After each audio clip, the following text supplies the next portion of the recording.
Hello everyone, welcome back to Padh Le 11th। So how are you? I hope आप सभी बहुत अच्छे हो। और हम लोगों ने लास्ट क्लास में डिस्कस किया था प्रोबेबिलिटी का लेक्चर नंबर 1। सो अपने प्रोबेबिलिटी में जो 11th क्लास का प्रोबेबिलिटी है बहुत बेसिक सा दिया हुआ है, और ये बेसिक्स क्लियर होंगे तो जाकर के हमें जो 12th क्लास का प्रोबेबिलिटी है वो इंटरेस्टिंग लगेगा। क्योंकि बेसिक डेफिनेशन क्या कहता है कि अपने को जो फेवरेबल है divide by total, this is the main definition of probability. उसके बाद तो उसने कुछ कुछ कभी कंडीशनल कभी बेस, ये छोटे छोटे से उन्होंने सब पार्ट्स बना दिए हैं। तो मेन जिसके लिए हम बात करेंगे वो है अपना main probability, that is classical definition. So theory हम पूरा का पूरा डिस्कस कर चुके हैं, और बहुत छोटा सा पार्ट है थ्योरी का जिसमें हम लोगों ने वेन डायग्राम के थ्रू सीखा था ए और B, A and B, A not B, B not A, something like that, neither A nor B. Remember, सब लोग रिवाइज करके आए हो, राइट? चलिए, सो आज बात करते हैं सिर्फ और सिर्फ क्वेश्चंस के बारे में, और कुछ डिस्कस नहीं करेंगे, ओनली क्वेश्चंस ही प्रैक्टिस करने वाले हैं। तो जो भी क्वेश्चन स्क्रीन पर आएगा आप लोग खुद इसको प्रैक्टिस करोगे, ठीक है? So now question number 1, two students Anil and Ashima appeared in an examination. Okay, the probability that Anil will qualify the examination is 0.05. अब यहाँ पर दो बच्चे हैं जो एग्जाम दे रहे हैं, अनिल एंड आशिमा। तो हो रहा है कि अनिल क्वालिफाई करेगा, उसकी प्रोबेबिलिटी। तो अनिल को हम लोग किससे, ए से ही रिप्रेजेंट करते हैं, और आशिमा को हम लोग एम से, ठीक है, थोड़ा डिफरेंशिएट करने के लिए। तो प्रोबेबिलिटी कि अनिल अपना एग्जाम जो क्वालिफाई करेगा 0.05, ओके। और इधर आशिमा का देखते हैं क्या दिया है, आगे पढ़ते हैं। The probability the Ashima will qualify the examination is 0.110. So probability that Ashima will qualify is 0.10. The probability that both will qualify the examination is 0.02.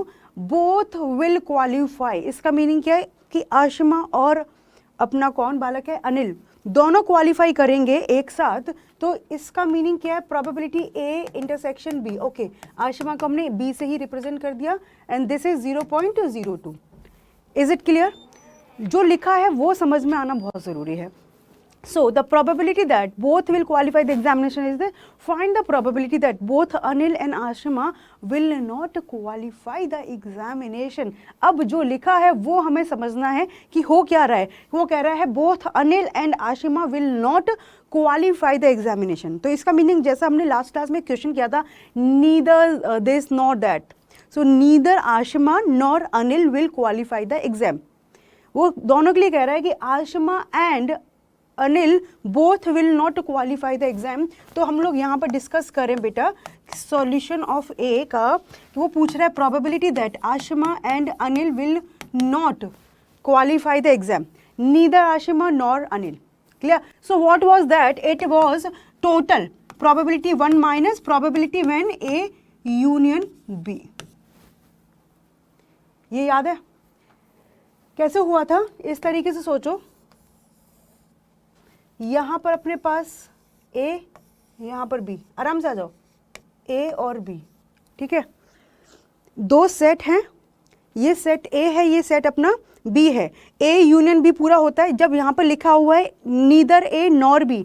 हुआ क्या है, आराम से देखो, नीदर ए की बात करें तो मतलब ये चल रहा है, ठीक है बेटा, ओके।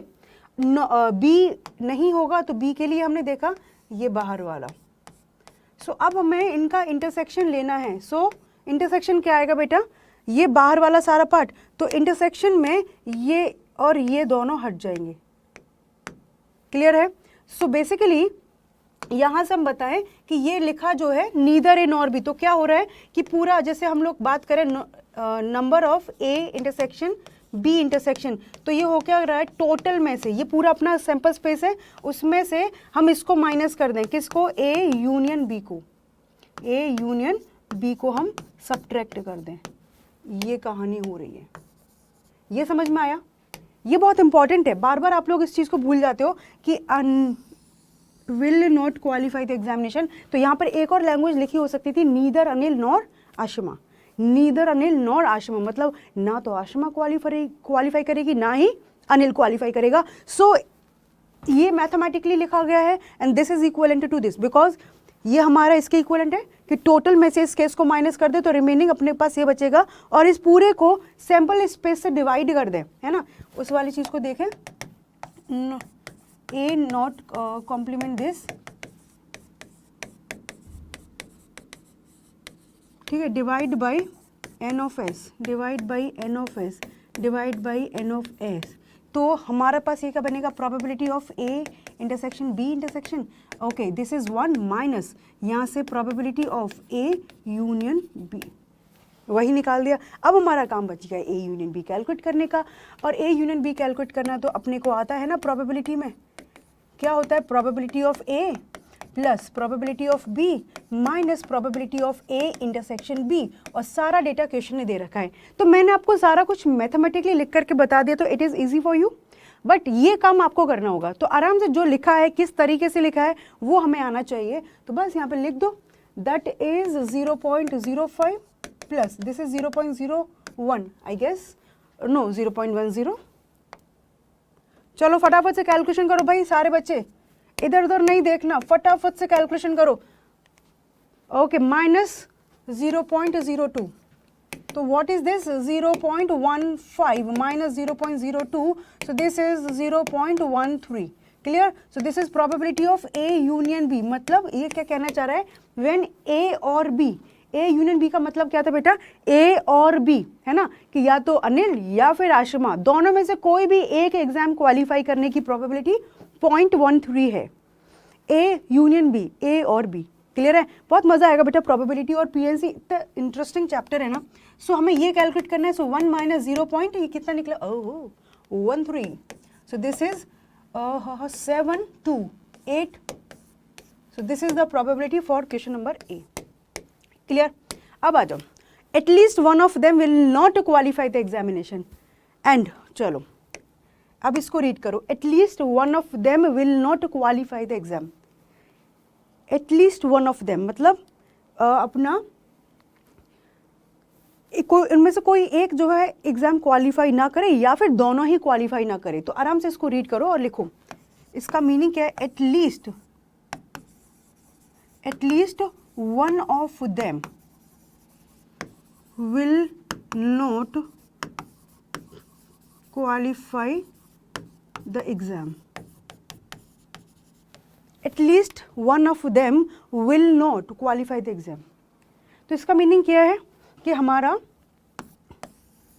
ये ऐसे सोचो कि ये अनिल है, ये आशिमा, हमने ऐसे लिया कि एटलीस्ट वन ऑफ देम, तो केस 1 बनेगा कि अनिल क्वालिफाई करे, है ना, और आशिमा नहीं करे, आशिमा नहीं करे। सेकंड क्या बनेगा कि अनिल अपना नहीं करे क्वालिफाई और आशिमा क्वालिफाई करे। एंड थर्ड केस क्या बनेगा, अनिल एंड आशिमा दोनों ही क्वालिफाई ना करें, at least one of them will not qualify the exam. तो यहाँ पर कह रहा है कि अनिल क्वालिफाई करे लेकिन आशिमा क्वालिफाई नहीं करे, ठीक है, और यहाँ पर कह रहा है कि अनिल क्वालिफाई करे नहीं करे और आशिमा करे, और यहाँ पर कह रहा है अनिल और आशिमा दोनों क्वालिफाई नहीं करें। तो अब आ जाओ, इधर से सोचो कि पहला सिचुएशन हम बनाते हैं इस डायग्राम के थ्रू, फर्स्ट वाला सिचुएशन, तो ये क्या बनेगा, ये है हमारे अनिल का क्वालिफाई करने का, ये है बेटा अपना किसका, आशिमा का, और ये पार्ट है दोनों के क्वालिफाई करने का, ठीक है। तो जब वो कह रहा है कि अनिल क्वालिफाई करे, ये अनिल क्वालिफाई करे लेकिन आशिमा नहीं करे, क्योंकि आप ये पूरा का पूरा ले लोगे बेटा तो इसमें आशिमा भी क्वालिफिकेशन की लिस्ट में आ जाएगी। तो हमें ऐसे करना है कि अनिल करे लेकिन आशिमा नहीं करे, तो बेस्ट वे कि हम यहाँ से बात करें। तो ये क्या लिखा है, इसका मीनिंग है कि probability of Anil minus probability of कि वो दोनों क्वालिफाई करेंगे। ये हमें शेडेड रीजन चाहिए इसके लिए। तो पूरा का पूरा हमने देखा कि अनिल क्वालिफाई करे, लेकिन हम कंडीशन लगा रहे कि आशिमा क्वालिफाई नहीं करे, तो हम ये वाला पार्ट सब्ट्रैक्ट कर देंगे। अच्छा, इस सिचुएशन में क्या हो रहा है, सेकंड वाले का आप डायग्राम बनाते हो, तो इधर आओ, सेकंड वाले का बात करते हो, ये अनिल है, ये आशिमा है ना, ये अनिल के काम करने का है और ये आशिमा। तो कह रहा आशिमा क्वालिफाई करे लेकिन अनिल नहीं करे। तो भाई ये बीच वाला पार्ट ले लिया तो उसमें अनिल बिगड़ जाएगा, तो मैं सिर्फ और सिर्फ आशिमा के क्वालिफिकेशन की बात करनी है तो यहाँ से क्या मिल गया बताओ जी। अच्छा तुम लोग मुझे मैम बोलते हो, दीदी बोलते हो, क्या बोलते हो, फ्रेंड मानते हो? क्योंकि मैं तुम बार बार बच्चा करते रहती हूँ, so just let me know. अच्छा चलो भाई, ओके गाइस कमिंग। तो यहाँ पर प्रोबेबिलिटी कि जिसमें अपना क्या हो रहा है, आशिमा क्वालिफाई करे, लेकिन हमें वो सिचुएशन सब्ट्रैक्ट करनी है जब अपने दोनों बच्चे क्वालिफाई करेंगे, क्योंकि हम यहाँ कंसीडर कर रहे हैं कि अनिल और आशिमा दोनों क्वालिफाई नहीं करे, सॉरी अनिल क्वालिफाई नहीं करे, आशिमा क्वालिफाई करे। ये समझ में आ गया, ये बात समझ में आई। अच्छा इसको और मैथमेटिकली जिस तरीके से लिखा जाए ना, this is probability of A intersection just like that, कि हम किसका ले रहे हैं बेटा, ए और बी कॉम्प्लीमेंट का इंटरसेक्शन ले रहे हैं। इधर हम बात करते हैं तो ये पूरा ए और बी कॉम्प्लीमेंट बाहर का, तो इंटरसेक्शन लेंगे तो ये आएगा। तो this is the way to write down this one, probability of A minus probability of A intersection B. Clear है? एंड यहाँ पर हम लोग बात करें बेटा कि सेकेंड वाले में कि क्या कह रहा है कि अनिल क्वालिफाई नहीं करे और आशिमा क्वालिफाई करे, तो आशिमा पूरा, आशिमा में ये जो कॉमन पार्ट है वो हमने सब्ट्रैक्ट कर दिया। अब यहाँ पर थर्ड वाले में क्या हो रहा है, थर्ड वाले का हम लोग बनाएंगे कि आशिमा और अनिल दोनों की दोनों बच्चे जो है निकम्मे निकले, दोनों ही एग्जाम क्वालिफाई नहीं करेंगे। तो ये वाला पार्ट जो अभी हम कैलकुलेट कर चुके हैं, जो फर्स्ट पार्ट है both Anil and Ashima will not qualify, वो ये थर्ड वन है। तो ये क्या लिखा हुआ है, probability A intersection A complement intersection B complement, और जो हम ऑलरेडी कैलकुलेट कर चुके हैं 0.13 ये आ चुका है। नो 0.87। बताओ ये कैसे समझ में आ गए तो समझो काम हो गया। यही इंपॉर्टेंट है, क्योंकि आगे तो अब कुछ नहीं, अपने को कैलकुलेशन करनी है और काम हो जाएगा। आगे तो कैलकुलेशन करने काम हो जाएगा।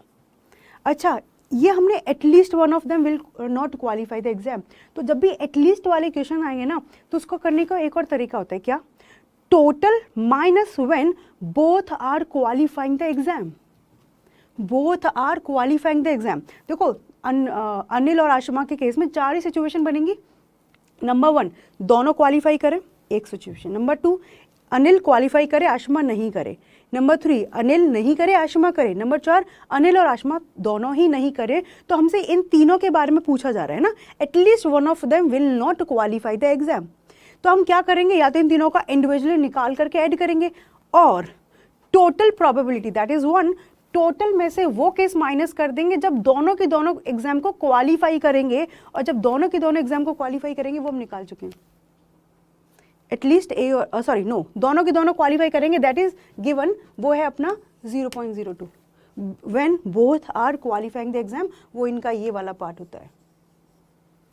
क्लियर? तो दोनों से आप निकालोगे answer you will get the same. तो हम इसकी बात करें बेटा तो हम निकाल चुके, प्रोबेबिलिटी ऑफ ए दे रखा है 0.05 है ना, माइनस ये दे रखा है 0.02, तो दिस इज 0.03। इसकी बात करें दे रखा है 0.10 माइनस 0.02, तो कितना निकल गया ये अपना 0.08। एम आई राइट? राइट। और ये हमें दे रखा है 0.87। तो इस क्वेश्चन बी का जो सॉल्यूशन होगा दैट इज 0.03 प्लस 0.08 प्लस 0.87। इनको ऐड करेंगे बेटा 0.823 प्लस 0.87, तो ये हो गया 7 और 1 8 9.1। तो 0.98 प्रोबेबिलिटी है कि at least one of them will not qualify the exam. और मैंने क्या बोला कि इसको हम करते हैं एक और तरीके से। कौन सा तरीका? कि टोटल माइनस, तो सेकंड वाले का यहाँ पर लिखते हैं M2 फॉर B, एटलीस्ट मतलब 1 minus when both will qualify. तो देखना कौन सा सिंपल होगा। तो टोटल की probability 1 when both will qualify, मतलब दोनों ही क्वालिफाई करें, तो कौन सा सिचुएशन है ये हम इसे वेन डायग्राम से ही बात करेंगे। This is the situation when both will qualify. तो probability of A intersection B दे रखा है क्या, जल्दी बताओ भाई, 0.02। तो यहाँ पे 0.02, इसको सब्ट्रैक्ट करोगे 0.98। देखो we are getting the same answer. तो जब भी एटलीस्ट की बात होगी तो आपको देखना है कि हमें टोटल में से क्या सब्ट्रैक्ट करना है। अच्छा यहीं पर क्वेश्चन दे देता कि at least one of them will qualify the exam, तो हम क्या करते हैं 1 माइनस उसका उल्टा कि when both will not qualify the exam, है ना, इस तरीके से बात करेंगे। Okay now third one, only one of them will qualify the exam, only one of them. तो कह रहा है कि सिर्फ अनिल करे आशिमा नहीं करे, और एक और सिचुएशन क्या है कि आशिमा करे अनिल नहीं करे, तो वो हम ऑलरेडी कैलकुलेट कर चुके हैं. This case and this case is the part of option question number 3. Only one of them will qualify the exam. तो यहाँ से हम लोग डिस्कस करें इसको. सी थोड़ा एडजस्ट करना पड़ेगा कि ये कहना चाह रहा है only one of them will qualify, है ना. तो इसका मतलब है कि अपना ए करे और बी नहीं करे, प्लस इसका मतलब है कि अपना बी करे और ए नहीं करे. इस तरीके से आपको नहीं समझ में आता है तो डायग्राम बनाओ, this part and this part. तो यहाँ से हम यहाँ बनाते हैं. तो क्या कहना चाह रहा है कि आइदर दिस वन और दिस वन. वो एक साथ दोनों की बात नहीं कर रहा, वो कह रहा है कि या तो अनिल करे या फिर अपना आशिमा करे. तो हम लोग यहाँ से चेक करें तो क्या कर सकते हैं, probability of A union B minus probability of A intersection B. मतलब there are lots of ways. ठीक है, इसको थोड़ा बादल में बना देते हैं आज. तो ये अपना निकाला था हमने 0.13 माइनस ये हमारे पास 0.02, तो this is 0.11. right? So this is the probability when exactly one of them will qualify, or rest if you are going to add these two you will get the same answer. तो if you understand properly जो अपना Venn diagram है उसमें हर चीज़ का meaning पता है तो बहुत आसान हो जाएगा. क्लियर है? So this is actually very nice question बेटा. इसमें ऑलमोस्ट सारे कॉन्सेप्ट्स क्लियर हो गए अपने. हम इसी कॉन्सेप्ट पर अभी बहुत सारे क्वेश्चन करेंगे, ढेर सारे क्वेश्चन. तो आगे वाले क्वेश्चंस आपको खुद प्रैक्टिस करने हैं. If the letters of the word algorithm are arranged at randomly in a row. PNC वाला कॉन्सेप्ट आ गया कि एल्गोरिदम के जितने भी लेटर्स हैं उनको हमें एक रो में क्या करना है, परम्यूट करना है, अरेंज करना है. What is the probability that letters GOR must remain together as a unit. मतलब ये एज अ पैटर्न रहेगा, हम इसको आपस में रोटेट या आपस में इसको परम्यूट नहीं करेंगे. तो इधर आओ, पहले ALGORITHM. वेल कुछ भी रिपीट नहीं कर रहा ना. ओके, सो हम लोग बात करें टोटल प्रोबेबिलिटी, मतलब possible situation, number of possible ways to permute all the letters of the word algorithm. तो कितने लेटर्स हैं, 4 5 6 7 8 9. तो this is 9 factorial because no one is repeating, है ना, कोई भी रिपीट नहीं कर रहा. सो हम लोग डिवाइड नहीं करेंगे. अब हमारे पास रिक्वायर्ड क्या है, फेवरेबल सिचुएशन क्या है कि GOR एक पैटर्न है वो इसी पैटर्न में दिखना चाहिए. मतलब तीनों लेटर GOR एक साथ दिखेंगे. वो कह रहा है कि GOR must remain together as a unit. ठीक है, सो GOR को आपने अलग बिठाया कि भाई तुम साथ में इनको बाइंड कर दिया. अब क्या बचेगा, ALITHM.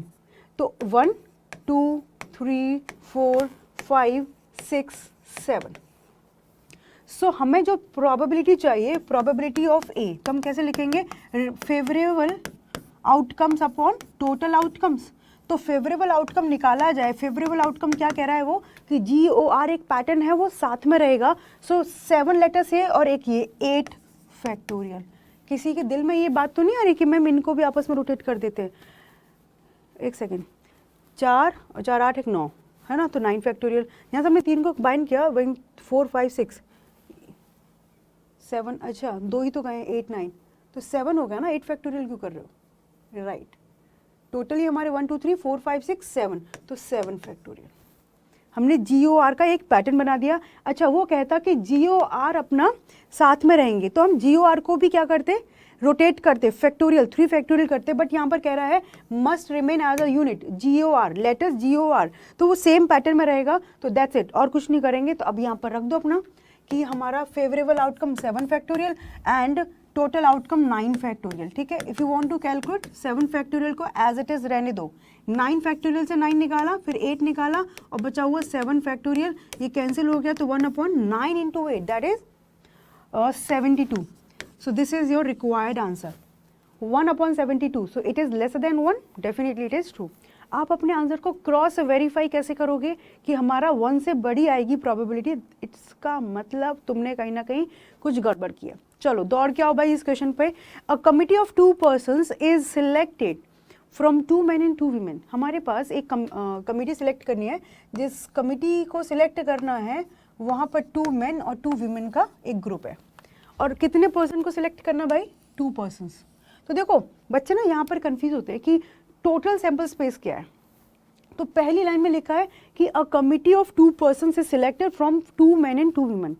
तो एक तरीके से हमारे पास टोटल 4 पर्सन्स हैं, उसमें से कोई भी 2 लोगों को चूज करना है। तो 4C2, कोई कंडीशन नहीं है, तो 4C2 क्या हो जाएगा बेटा? अपना total number of sample space. ठीक है, आगे कह रहा है what is the probability that the committee will have number 1 no man. तो अब यहाँ पर कंडीशंस लगेंगी, जब कोई मैन नहीं है तो क्या प्रोबेबिलिटी है कमिटी फ्रेम करने का। सेकंड ऑप्शन कह रहा है 1 मैन, जब एग्जैक्टली 1 मैन है तो कमिटी फ्रेम करने की क्या प्रोबेबिलिटी है, एंड 2 मैन है तो कमिटी फ्रेम करने की क्या प्रोबेबिलिटी है। ओके, तो सैंपल स्पेस निकालना सबसे पहले आना चाहिए। तो total number of veg, possible number of veg, तो कितने लोग सेलेक्ट करने? 2 है ना, आउट ऑफ 4। ये नहीं करेंगे कि यहाँ से कोई कंडीशन नहीं है, सिंपली यू विल से कि हमारे पास 4 पीपल हैं, 2 मैन 2 वीमेन। तो अभी वो 4 का ग्रुप है, उसमें से हमें कोई भी 2 सिलेक्ट करना है। This is 4C2। अब ऑप्शन नंबर ए पर आओ, वो कह रहा है नो मैन। तो हमारा इवेंट है ए कि कोई भी मैन नहीं होना चाहिए। तो हमें कितने सिलेक्ट करने हैं? 2 पीपल सेलेक्ट करने हैं, 2 मैन 2 वीमेन। मैन वाला झंझा बिल्कुल हमें सेलेक्ट नहीं करना, तो 2 वीमेन में से 2 पीपल को सिलेक्ट करना है। So total number of favourable ways 2C2। Is it clear? क्योंकि हमारे पास 2 मैन है और 2 वीमेन है, यहाँ पर मैन की लिस्ट में से हमें किसी को नहीं लेना, तो आउट ऑफ 2 वीमेन हमें 2 वीमेन को चूज करना है, 2 पीपल को। This is 1 way. So probability of choosing 2 people such that there is no man, it is required favorable ways upon this one। इसको कैलकुलेट करेंगे 6 आएगा। 4 into 3 डिवाइड बाई 2 आता है बेटा। 4C2 कैलकुलेट करना मैंने सिखाया था। इधर आओ, 4 into 3 2 टाइम्स लिखेंगे क्योंकि नीचे 2 है, तो 4 3 दैट्स इट। अब डिवाइड में 2 और जहाँ तक 1 जाता है दैट्स इट। तो ये क्या लिखा है? 12/2 विच इज इक्वलेंट टू 6। तो 1/6 this is your required probability. Clear है? ये बात समझ में आ गई कि हमें फेवरेबल और अपना टोटल कैसे कैलकुलेट करना है। ज़्यादातर आप लोग टोटल में कंफ्यूज होते हो कि करना कैसे, 2 पर्सन्स कहाँ से सिलेक्ट करना है। सो टोटल इज लाइक कि हमारे पास टोटल 4 पीपल हैं, उनमें से किसी 2 को सिलेक्ट करना है। तो यहाँ से बनेगा अपना टोटल नंबर ऑफ वेज और फेवरेबल सिचुएशन देखे गया नो मैन, तो यहाँ पर इन पर क्रॉस लगा दिया, तो हमारे पास बचे 2 वीमेन। अब जितने भी बच्चे वहाँ से हमें 2 पीपल को चूज करना है, तो देयर इज ओनली 1 वे। अच्छा, ऑप्शन नंबर बी पर आओ, क्वेश्चन नंबर बी 1 मैन। अब ये थोड़ा सा पिघल गया, कह रहा है कि चलो 1 मैन ले लेते हैं। तो देखो 2 मैन है, तो यहाँ से हमें 1 मैन चाहिए ही चाहिए। ठीक है, अब जितने भी बचे हैं वहाँ से 1 पर्सन चाहिए, क्योंकि कंडीशन किस पर है? मैन पर। ये अब हमारे पास जितने भी मैन हैं हमें सिर्फ 1 ही मैन चाहिए, और बचे हुए जितने लोग हैं वो अदर चाहिए, तो विमेन चाहिए। सो इधर आ जाओ, फेवरेबल आउटकम निकालेंगे। तो सबसे पहले जिस चीज़ पर कंडीशन लगाई है वो हम ले लेते हैं। तो हमारे पास कितने मैन हैं? 2। कितना हमें लेना है? 1। तो 2 में से हमने किसी 1 मैन को ले लिया। ठीक है, डन है। 2 में से 1 मैन को ले लिया, 2C1। अब हमारे पास कितने प्लेसेस और बचे हैं? टोटल हमें 2 लोग चाहिए थे, राइट। 1 हम चूज कर चुके हैं, अभी हमें 1 चाहिए, और कितने रिमेनिंग हमारे पास बचे हैं? 2 वीमेन बचा है, तो 2 वीमेन में से हमें 1 वीमेन को चूज कर लिया। भाई 1 मैन आ गया तो 1 वीमेन लेना ही पड़ेगा ना, क्योंकि 2 ही ऑप्शन है अपने पास, बच्चे और कोई और नहीं अपने पास। तो 1 मैन को चूज़ किया, तो आउट ऑफ 2 वीमेन हमने 1 और वीमेन को ले लिया, और यहाँ पर मल्टीप्लिकेशन लगाएंगे। मैंने परम्यूटेशन कॉम्बिनेशन पढ़ाया था, तब बताया था कि मल्टीप्लिकेशन कब लगाते हैं? जब तक हमारा टास्क कंप्लीट नहीं होता। और टास्क क्या है? 2 पीपल को चूज़ करना। तो 2 पीपल हो गए। अब इसके बाद कुछ और कंडीशन होती साथ में तो प्लस लगाते, बट यहाँ पर प्लस लगाएंगे तो आंसर गलत हो जाएगा, क्योंकि हम एक बार में भी 1 को चूज़ किया, टास्क कंप्लीट नहीं हुआ, हमें 2 को चूज़ करना है, देन दूसरे सिचुएशन से 1 और को चूज़ किया, now your task is completed. So that's why we put your multiplication. और टोटल सैंपल स्पेस कितना है बेटा अपना? वही 4C2। टोटल 4 पीपल है, उनमें से किसी भी 2 को चूज़ कर लो। So now required probability, probability क्या होगा? Favourable ways. तो ये क्या हो गया बेटा? 2C1 को 2 लिखते हैं और 2C1 को 2, तो कितना आ गया? 4। ये 4 अपॉन वो हम अभी कैलकुलेट करके आए थे 6, तो दिस इज 6। तो ये क्या बन गया बेटा? 2/3। क्लियर? समझ में आ गया कि कैसे बात हो रही है, फेवरेबल अपॉन टोटल, बस इतना सा फंडा दिमाग में रखना है। एंड लास्ट में कह रहा है कि 2 मेन, तो ये सी में उसने बोला कि 2 मेन हमें चूज करना है, इसका मतलब विमेन कितना लेना होगा, 0।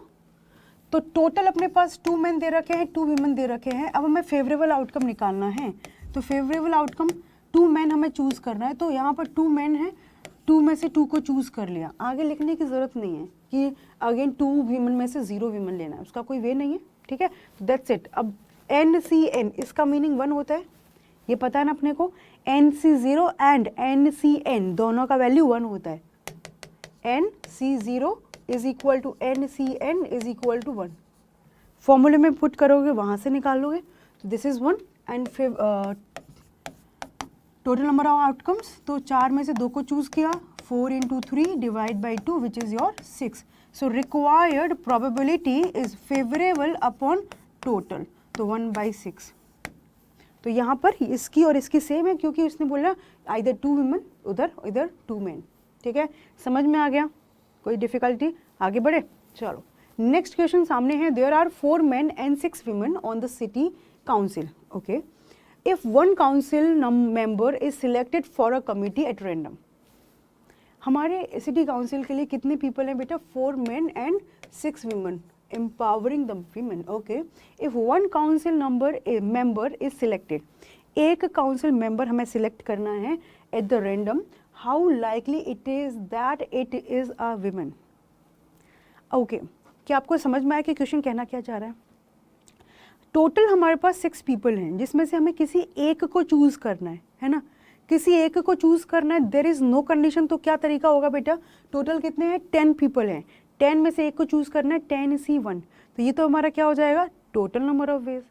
ओके, प्रोबेबिलिटी क्या निकलवाना चाह रहा है कि वो जो हम एक पर्सन को चूज कर रहे हैं, तो प्रोबेबिलिटी बताओ कि वो पर्सन हमारे विमेन होगी। इसका जो ये मीनिंग लेगा ना, हाउ लाइकली इज इट, मतलब ये इस तरह से कहना चाह रहा है कि find the probability that it is a women, it is a woman, ठीक है। सो स्टार्ट हो जाओ अपना काम करना।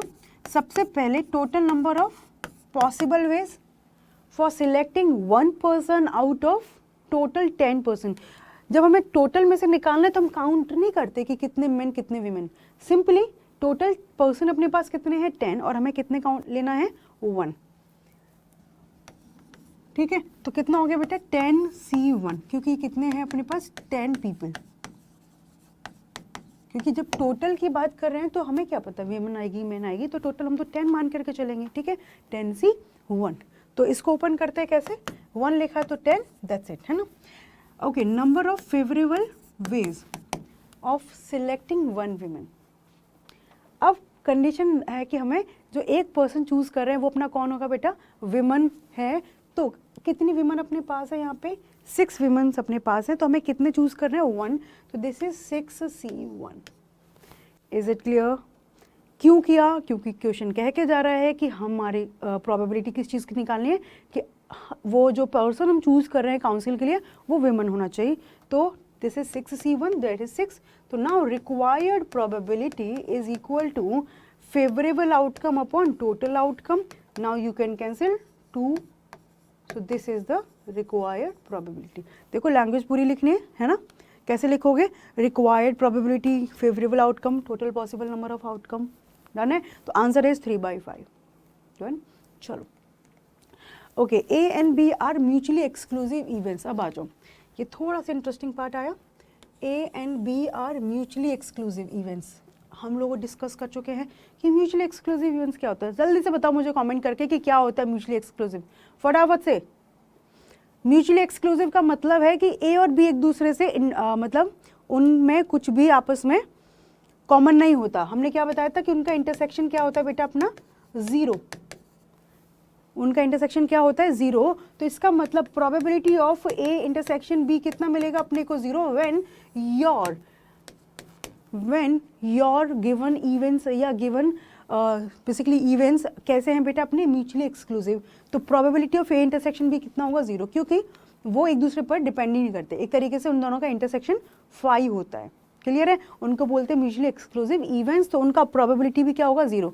तो इसका मतलब हम लोग इसमें से बहुत आसानी से कर सकते हैं कि वो म्यूचुअली एक्सक्लूसिव हैं तो ए अपना इधर बैठा होगा, बी अपना इधर बैठा होगा, मतलब ये दोनों आपस में क्रॉस कनेक्शन नहीं बना रहे होंगे।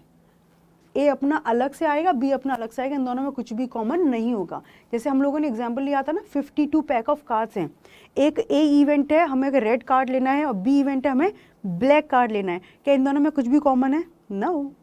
तो दैट्स लाइक दैट। और एक हमने किया था कि जैसे हमें एक रेड कार्ड लेना है और एक मुझे हार्ट लेना है, तो दोनों में येस, क्योंकि हार्ट इज ऑल्सो रेड, तो दोनों में कुछ कॉमन निकलेगा। बट यहाँ पर कह के जा रहा है क्या कि दोनों इवेंट अपने म्यूचुअली एक्सक्लूसिव, सो दोनों का इंटरसेक्शन 0, तो they will not intersect each other.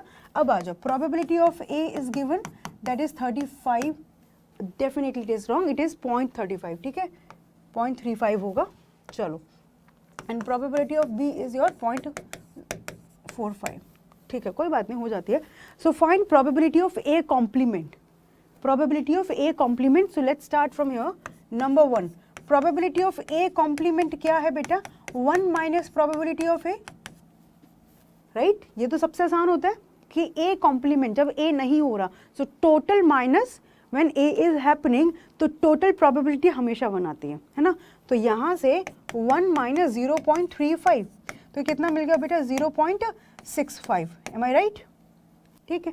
Second question क्या कह रहा है? बी कॉम्प्लीमेंट का probability, again it is very simple. आप लोग साथ के साथ कर रहे हो ना? बताओ भाई मुझे, क्योंकि सिर्फ यहाँ पर आंसर्स देखने से नहीं काम चलने वाला, यू हैव टू प्रैक्टिस। फटाफट से, मेरे से पहले आप लोग के आंसर आ जाने चाहिए, और कमेंट में करके फटाफट से बताओ।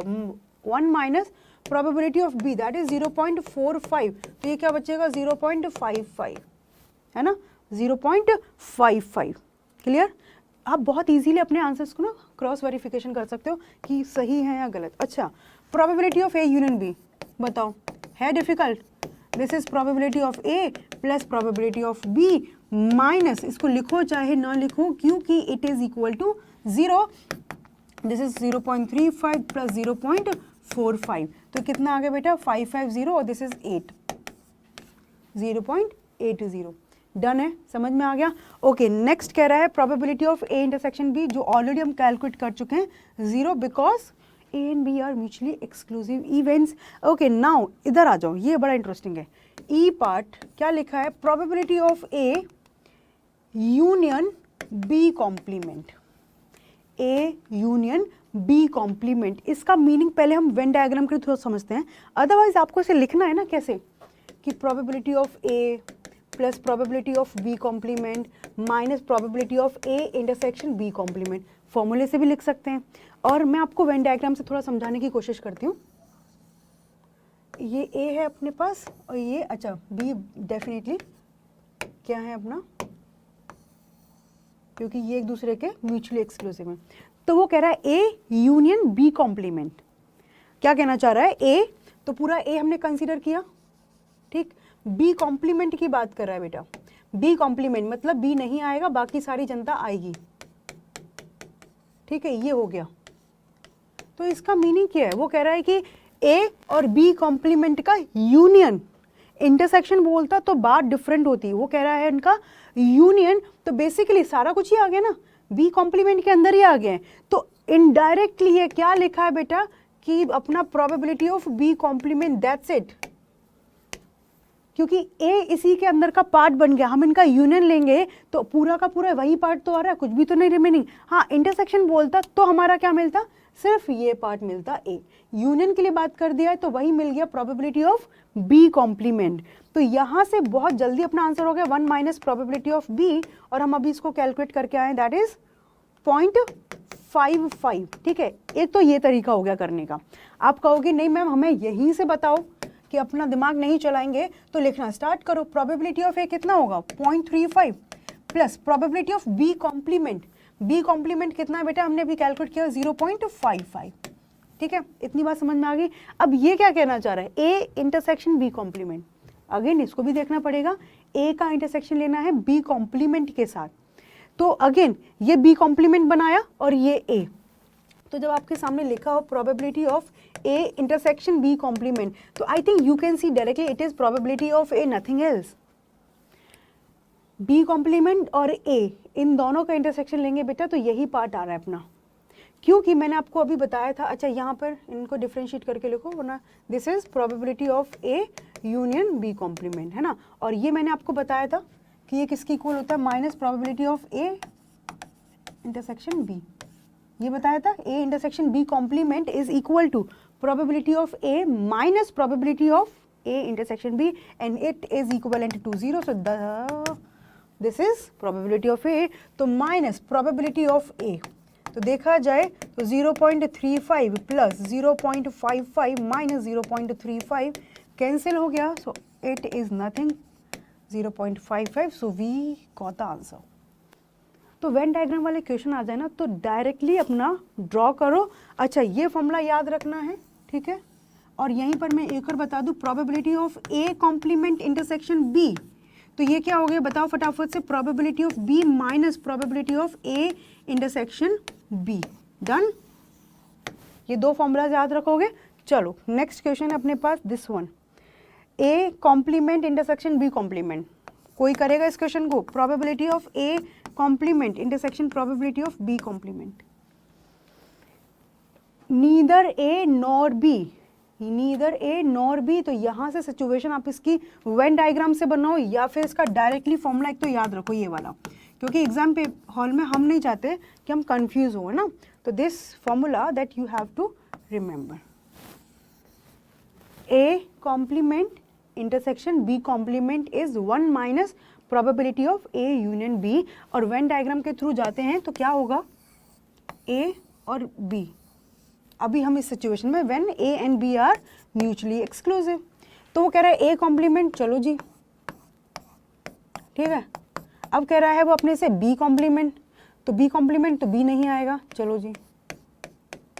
तो देखो दोनों का इंटरसेक्शन लेना है, तो दोनों का इंटरसेक्शन कहाँ पे मिल रहा है, बाहर की साइड, तो ये हट गया, अभी मैंने बताया था। तो डायरेक्टली क्या मिल गया बेटा अपने को, दिस इज टोटल 1, ओहो नॉट दिस वन, 1 माइनस इन दोनों का यूनियन, तो probability of A union B, तो बस 1 minus probability of A union B हम लोग कैलकुलेट कर चुके हैं, this is 0.80 and that is 0.20, so this is your required answer. Clear, समझ में आ गया। तो हमने यहाँ पर ऑलमोस्ट सारे पॉसिबल केसेस फाइंड आउट कर लिए हैं। तो देखो इंपॉर्टेंट थिंग कि ये वाला और ये वाला, ये चीज़ें याद होनी चाहिए, and remember these formulas and these formulas, ठीक है, एंड दिस वन ऑल्सो, ठीक है बेटा। चलो नेक्स्ट क्वेश्चन की बात करते हैं। A bag contains 8 red and 5 white balls, okay.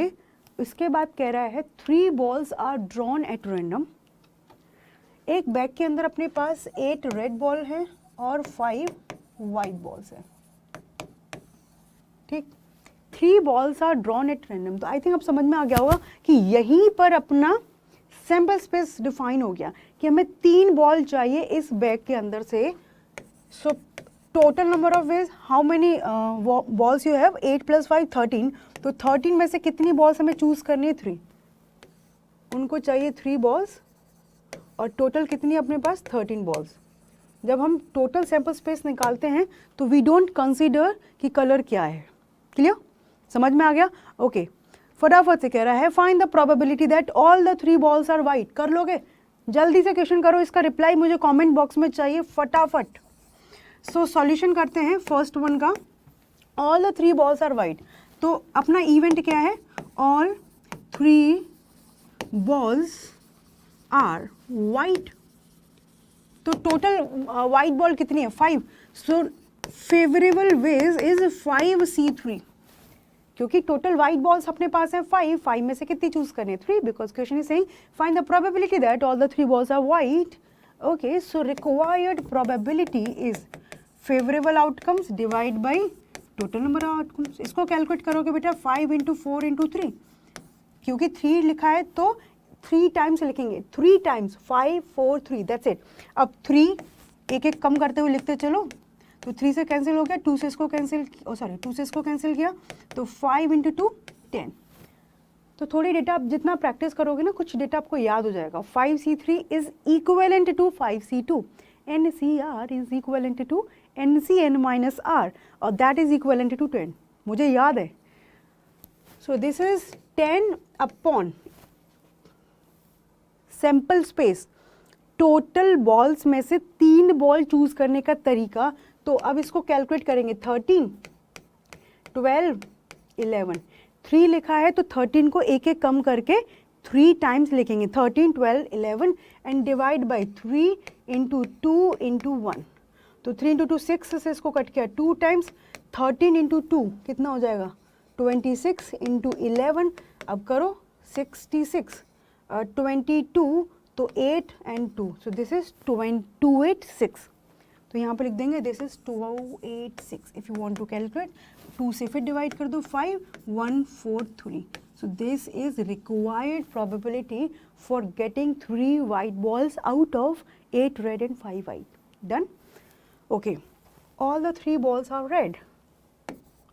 तो यहाँ पर हमने event A दे दिया, all the 3 balls are red. ठीक है, तो तीनों की तीनों बॉल रेड हो। हमारे पास कितनी टोटल रेड बॉल्स है, 8 रेड और 5 वाइट। ठीक है, तो हमारे पास रिक्वायर्ड या फेवरेबल नंबर ऑफ वेज की बात करें, फेवरेबल क्या है कि हम जो 3 बॉल निकालें वो हमारी रेड आए तीनों की तीनों। तो 8 रेड हैं बेटा, तो 8C3 डन। 8 6 7 6 बिल्कुल सीक्वेंस में, 8 के बाद 7, 7 के बाद 6 एंड डिवाइड में 3 इंटू 2 इंटू 1, तो 3 into 2 6 cancel, this is 56। Favourable outcome आ चुके हैं और टोटल नंबर ऑफ वेज हम ऑलरेडी कैलकुलेट कर चुके हैं, that is 286। So now required probability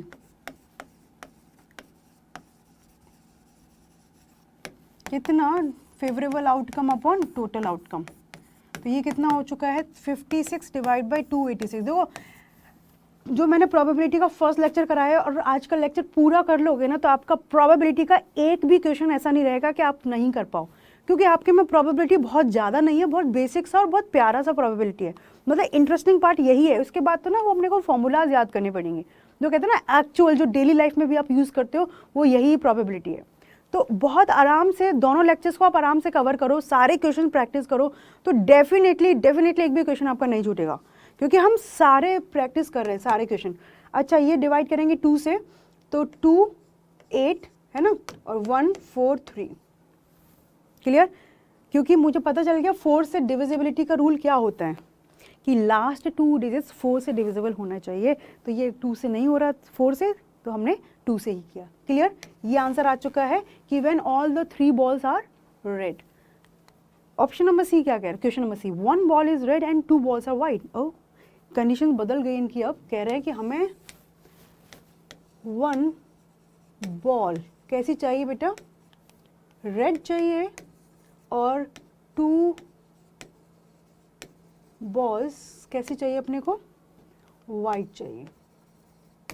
चलो जी, इनकी कंडीशन भी फुलफिल करते हैं कि 1 बॉल इनको रेड चाहिए, 2 बॉल इनको वाइट चाहिए, तो सॉल्यूशन निकालते हैं।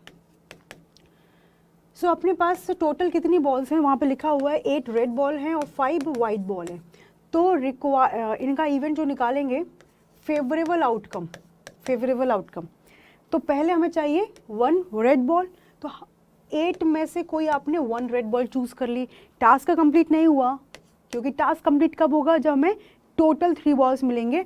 ओके, तो रिमेनिंग 2 बॉल्स हमें कैसी चाहिए, वाइट। तो 5 वाइट में से मैंने 2 वाइट बॉल चूज कर लिया, दैट्स इट, यही कंडीशन थी। अब इसको कैलकुलेट करते हैं, 8C1 तो 8 हो जाएगा, 5C2 याद है कि मैं कैलकुलेट करूँ, बताया था अभी मैंने, 5 इंटू 4 डिवाइड बाई 2, ये कट किया 2 times, so this is 8 into 10 which is 80। Clear? So और फेवरेबल आउटकम हम लोग कैलकुलेट कर चुके, this is 286। So required probability is your 80 upon 286। तो यहाँ से अगेन 2 से डिवाइड करेंगे, 40 अपॉन 143। क्लियर? समझ में आ गया? तो देखो, सबसे पहले फेवरेबल आउटकम कैलकुलेट करो और उसके बाद अपना सैंपल स्पेस तो हमें पता ही चल जाएगा और अपना काम कर लो। डन है? अ card is drawn from a deck of 52 cards, find the probability. तो यहाँ तक तो अपने को समझ आ गया होगा कि क्या अपना सैंपल स्पेस बनेगा। वो कह रहा है एक कार्ड हमें ड्रॉ करना है out of 52 pack of cards, है ना। टोटल कितने कार्ड से बेटा अपने 52, वहां से अपने को एक कार्ड ड्रॉ करना है, तो 52C1, 52 कार्ड्स में से एक कार्ड चूज करने का तरीका 52C1, और इसको कैलकुलेट करोगे तो दिस इज 52 नथिंग। ठीक है, आगे क्या कह रहा है, find the probability that okay of getting a king और अ हार्ट और अ रेड कार्ड। वेरी गुड, यहाँ पर इसको ए लिया, इसको बी लिया, इसको सी लिया, तो according to this probability of A union B union C की बात हो रही है। थोड़ा सा डिफिकल्ट क्वेश्चन है, थोड़ा सा सोचना होगा, है ना। तो वो कह रहा है, और यहाँ पर हमें 3 का पता है, A union B union C कैसे निकालते हैं, probability of A plus probability of B plus probability of C minus probability of A intersection B, B intersection C, C intersection A का माइनस करेंगे, then plus A intersection B intersection C को add करेंगे। तो हमारा क्या बोला है, ए event क्या है, गेटिंग अ किंग, है ना, गेटिंग अ किंग, ये हमारा इवेंट ए है। बी क्या है बेटा, getting a heart, getting a heart, okay, and C event क्या है अपना, रेड कार्ड। स्टार्ट करते हैं काम, आराम से देखो कितने होते हैं, किंग कितने होते हैं अपने पास, टोटल 4 किंग होते हैं। थोड़ा बहुत तो आइडिया है ना कार्ड्स के बारे में, टोटल 4 किंग, हर एक सूट में एक किंग होता है, 4 किंग अपने पास हैं। हार्ट्स की बात करें तो 13 हार्ट्स होते हैं ना, ओके। रेड कार्ड कितने होते हैं, 26 रेड कार्ड होते हैं। डन। अब यहां से बात करनी है, तो पहले प्रोबेबिलिटी ऑफ ए निकालें, क्योंकि इसका फॉर्मूला कैसे चलेगा, probability of A plus probability of B plus probability of C minus probability of A intersection B minus probability of B intersection C minus probability of C intersection A, ठीक, and plus probability of A intersection B intersection C. क्या आप बच्चों को सब ये वाला formula आता है, क्लियर है। चलो, तो एक एक करके सारी चीज़ हम कैलकुलेट करेंगे, फॉर्मूले में पुट करेंगे और आंसर मिल जाएगा। तो ये कैसे आइडिया लगा कि मैम यही निकालना है, ए और B, A union B, a king और हार्ट, ए यूनियन बी, यहाँ पर उसने एक और दे दिया रेड कार्ड, तो A union B union C. तभी मैंने बोला था it is little difficult. So सबसे पहले प्रोबेबिलिटी ऑफ ए निकालने की बात की मैंने, तो फेवरेबल आउटकम वो कह रहा है गेटिंग अ किंग, है ना, तो टोटल किंग्स कितने पास है, 4, तो फेवरेबल आउटकम 4C1 डायरेक्ट लिख दिया and divide by total number of outcome that we have already calculated 52, तो 4C1 कितना, 4/52, तो कितना मिल गया बेटा 1/30। ठीक है, नहीं भी कैलकुलेट करना है एज इट इज छोड़ते चलना, क्योंकि सबके डिनोमिनेटर में 52 आएगा। Okay, probability of be getting a heart, ठीक है, तो नंबर ऑफ हार्ट्स कितने होते हैं अपने 52 कार्ड्स में, 13, पता है ना, हार्ट, डायमंड, स्पेड और क्लब, क्लियर। तो गेटिंग अ हार्ट, तो हार्ट कितने बेटा अपने पास 13, तो 13 में से कोई भी एक कार्ड चूज किया, divide by favourable number of outcome 50, total number of outcome, तो ये आ गया 13 डिवाइड बाय 52, और ये है 1/4, इसीलिए मुझे पसंद नहीं है, हम इन्हीं में काम करेंगे, क्योंकि एटलीस्ट एलसीएम लेकर के 52 तो आ जाएगा, अदरवाइज वहाँ पर हमें यही काम करना पड़ेगा। Okay, now getting a red card, so probability of C getting a red card, कितने रेड कार्ड्स होते हैं, 26, heart and diamond all are red cards, so 26 red cards है ना, आप भूलते तो लिख लो 26 रेड कार्ड्स, तो 26 में से कोई भी एक कार्ड चूज किया, फेवरेट टोटल 52, तो 26/52 that is 1/2। Again we will use this one, clear. तो ये तीनों तो हमने सेपरेटली कैलकुलेट कर लिया। अब आ जाओ, हमें निकालना है probability of A intersection B. क्या कह रहा है, लिखो आराम से इसको, कि है क्या अपना, getting a king and getting a heart, इसका मीनिंग एंड होता है, getting a king and a heart. B event क्या था अपना, एक हार्ट चाहिए, ए इवेंट क्या है, किंग चाहिए, तो वो कह रहा है कि किंग और हार्ट दोनों हो, एक ऐसा कार्ड चाहिए। अब आ जाओ, हार्ट्स कितने होते हैं अपने पास 13, उस हार्ट में किंग कितने होते हैं, एक, तो हार्ट भी हो और किंग भी हो, एक ही कार्ड है अपने पास। भाई थोड़ी बहुत कार्ड्स की नॉलेज तो होनी चाहिए, आप लोगों को कार्ड की नॉलेज नहीं है तो ये वाले क्वेश्चंस करना थोड़ा सा डिफिकल्ट हो जाएगा, है ना। तो अपने पास 13 हार्ट्स हैं, क्योंकि हमें एक हार्ट कार्ड ही चाहिए और हार्ट के अंदर भी किंग चाहिए, तो there is only one possible situation. इसकी प्रोबेबिलिटी निकालेंगे, probability of A intersection B. अच्छा, सैम्पल स्पेस वही रहेगा, सैम्पल स्पेस अपना वही रहेगा कि आउट ऑफ 56 कार्ड्स हमें क्या कितना चाहिए, एक ही कार्ड चाहिए, क्लियर। लेकिन फेवरेबल पर हमें थोड़ा सा ध्यान देना पड़ेगा कि वो जो कार्ड है वो किंग भी हो एंड हार्ट भी हो। तो हार्ट का किंग कितने होते हैं, एक ही होता है, क्लियर है। तो there is only one situation, क्योंकि एक ही किंग है हार्ट के अंदर, क्योंकि हर सूट्स का एक ही किंग होता है, तो हमारे पे जो हार्ट है उसी का किंग चाहिए, तो there is only one favourable ways. Okay, now probability of B intersection C. अब बी इवेंट क्या है अपने को, गेटिंग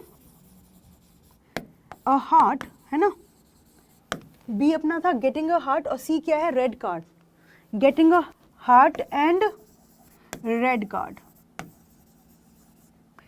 तो इसकी प्रोबेबिलिटी निकालेंगे तो टोटल तो 52 है। अब वो कह रहा है कि हार्ट भी होना चाहिए और रेड कार्ड भी होना चाहिए, तो बहुत सिंपल है ये तो, क्योंकि सारे हार्ट अपने रेड कलर के होते हैं, सारे हार्ट अपने रेड कलर के होते हैं। अच्छा, यहाँ पर लिखा होता getting a club and a red card, तो प्रोबेबिलिटी क्या होती, 0। वाई, सारे अपने क्लब और स्पेड ब्लैक कलर के होते हैं। वो कहता है कि हमें एक क्लब भी चाहिए और and red card, which is not possible together, but यहाँ पर कह रहा है कि getting a heart and a red colour, so yes all the hearts are red colour. तो हम रेड कलर तो हमारे पास 26 हैं, और 26 में से वो भी हमें क्या चाहिए, हार्ट चाहिए। So possible number of phase क्या हो जाएंगे, 13 में से कोई भी एक कार्ड चूज कर लो, तो 13/52। इज इट क्लियर, ये बात समझ में आ गई कि टोटल हमारे पास कितने हार्ट्स हैं बेटा, 13, और 13 की 13 रेड, हार्ट भी होना चाहिए रेड भी होना चाहिए, तो 13C1। क्योंकि हम डायमंड नहीं ले सकते, तो कितना इंटरसेक्शन आएगा, 13, तो 13C1। ओके, उसके बाद हमारे पास है probability of A intersection C. ये भाई साहब क्या कह रहे हैं, गेटिंग अ किंग एंड, क्योंकि ए क्या था, गेटिंग अ किंग एंड, सी क्या कहता है, getting a red colour, getting red card, getting a red card. क्या इंटरेस्टिंग क्वेश्चन, मजा ही आ गया। सो इधर हम बात करें बेटा ए इंटरसेक्शन सी, तो फेवरेबल निकालेंगे, टोटल 52, रेड कलर भी चाहिए और एक किंग भी चाहिए। तो रेड कलर में कितने कार्ड्स होते हैं, 26, है ना।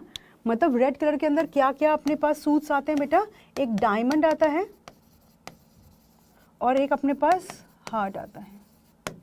तो इसके पास एक किंग मिलेगा और इसके पास भी एक किंग मिलेगा, ठीक है। इन दोनों के पास एक एक किंग मिलेंगे। उसको कोई मतलब नहीं है कि आप हार्ट का किंग लेकर के आ रहे हो डायमंड का, हमें सिर्फ इसी से मतलब है भी कि हमारा जो कार्ड होगा वो किंग होगा एंड एज वेल एज वो रेड भी होगा। तो टोटल 2 रेड कलर के किंग होते हैं, एक डायमंड और एक अपना हार्ट में। सो टोटल पॉसिबल किंग्स कितने हैं, 2 किंग है इस सिचुएशन में जो अपने रेड हैं। सो 2C1, तो ये आ गया 2/52, हम कैंसिल नहीं करेंगे। इज इट क्लियर, ये समझ में आया कि ये क्या कह रहा था कि कार्ड जो है किंग भी होना चाहिए, साथ के साथ वो रेड कार्ड भी होना चाहिए। तो रेड 26 हैं, उसमें से किंग कितने, 2, तो 2C1, हमें एग्जैक्टली 1 कार्ड चूज करना है। ओके, ये टास्क कंप्लीट। अब हमें बात करनी है इसके बारे में। तो ये कह रहा है probability A intersection B intersection C, A intersection B intersection C. तो ये क्या है बेटा अपना, ये क्या कहना चाह रहा है, तीनों का इंटरसेक्शन, मतलब ए का इवेंट क्या था, getting a heart, sorry getting a king and getting a heart, क्योंकि बी अपना क्या था, गेटिंग अ हार्ट, एंड सी क्या था, गेटिंग अ रेड कलर।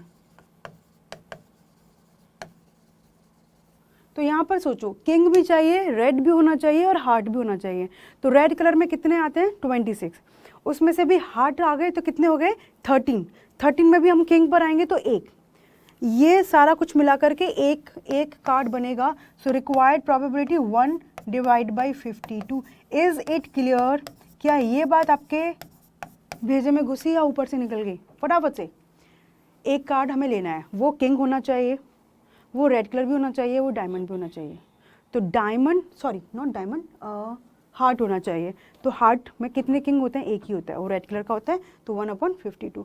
सारी जो आपने वैल्यूज कैलकुलेट की है इस फॉर्मूले में रख दो।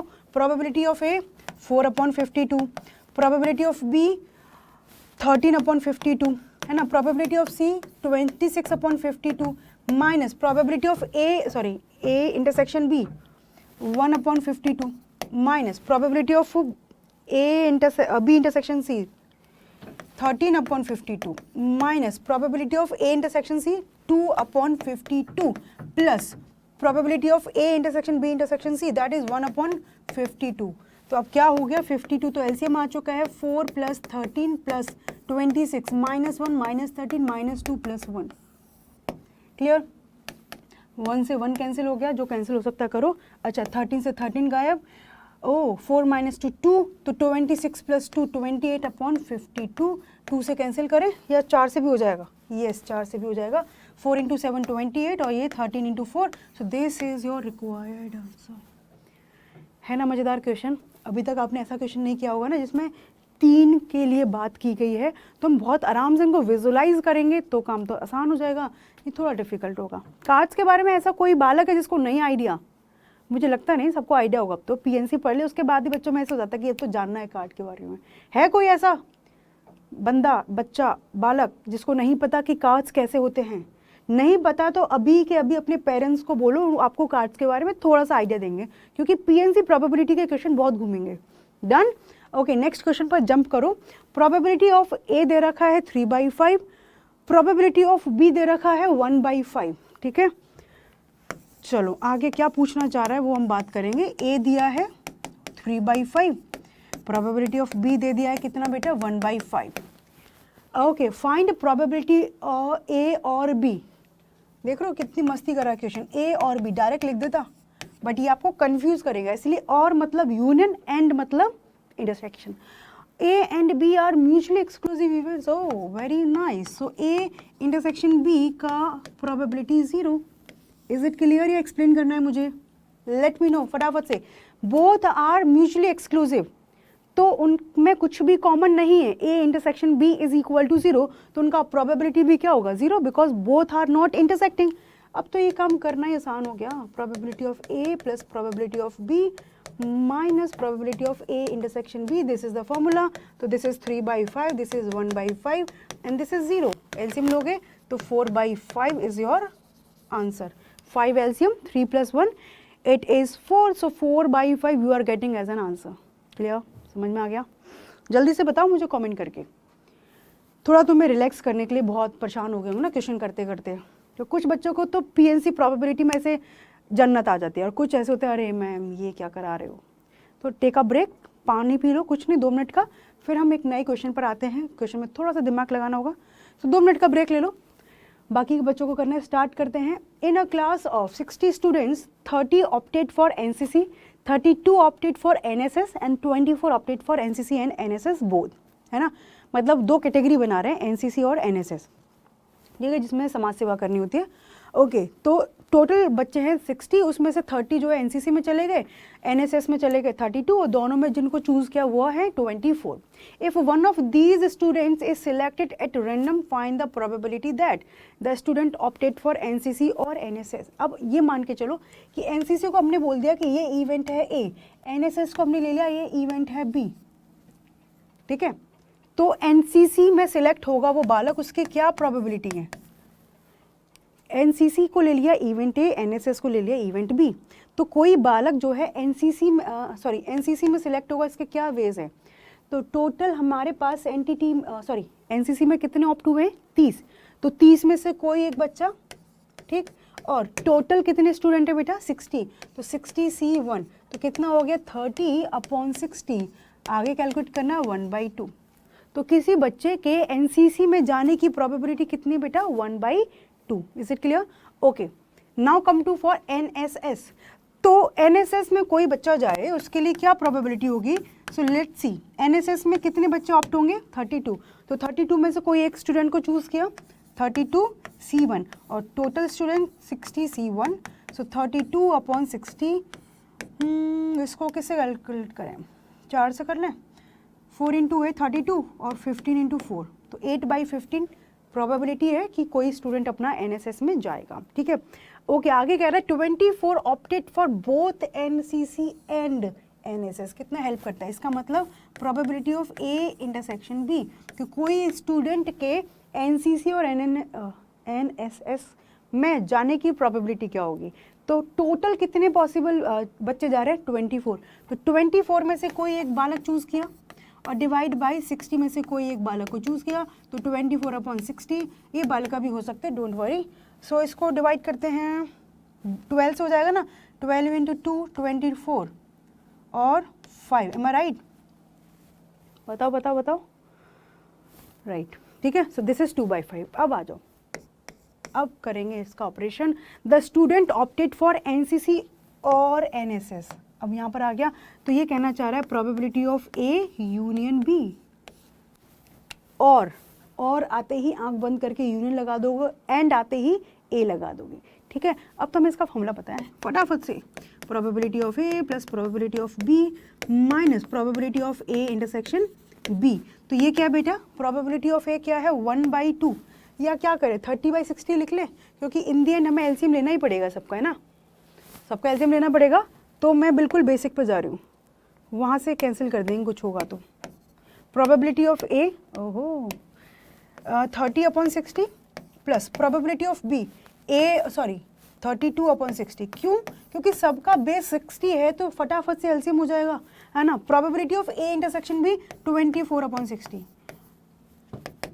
60 एलसीएम लिया तो दिस इज 30 + 32 - 24।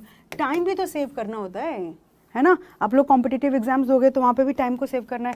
30 + 32 - 24 किया तो 8 बचेगा, and divide bye 60, this is 38/60। I can say हम लोग सिर्फ 2 से डिवाइड कर सकते हैं, 19/30। So this is your required probability. Calculation check कर लो, 6 इसमें ऐड किया तो ये 38, ठीक है, सही है। समझ में आ गया कि आइदर एनसीसी और एनएसएस, तो इसका मतलब ए यूनियन बी। नेक्स्ट क्या कह रहा है, the student has opted neither NCC nor SSS. अब ये क्वेश्चन का आंसर मैं तुमसे एक्सपेक्ट कर रही हूँ।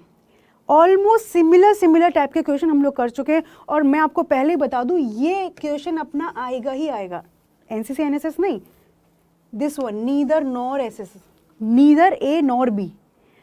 एक क्वेश्चन डेफिनेटली अपने एग्जाम में आएगा ही आएगा, तो आप लोग इसको आराम से समझो, रटने की जरूरत नहीं है, समझो, और इसका फॉर्मूला याद रखना है, ठीक है। क्या है, neither SSS NCC nor SSS. तो क्या कहना चाह रहा है कि प्रोबेबिलिटी ना तो अपना एनसीसी में हो बच्चा, और ना ही अपना बालक जो है एनएसएस में पहुंचे, एंड, है ना, नीदर एनसीसी नॉर एनएसएस। तो इसका फॉर्मूला क्या था बेटा, total minus probability A union B, कि टोटल में से हम वो केस माइनस कर देंगे जब वो आइदर ए और बी में प्रेजेंट होगा। Is it clear? बात समझ में आई? ये प्रोबेबिलिटी का केस है, इसलिए टोटल कितना है, 1।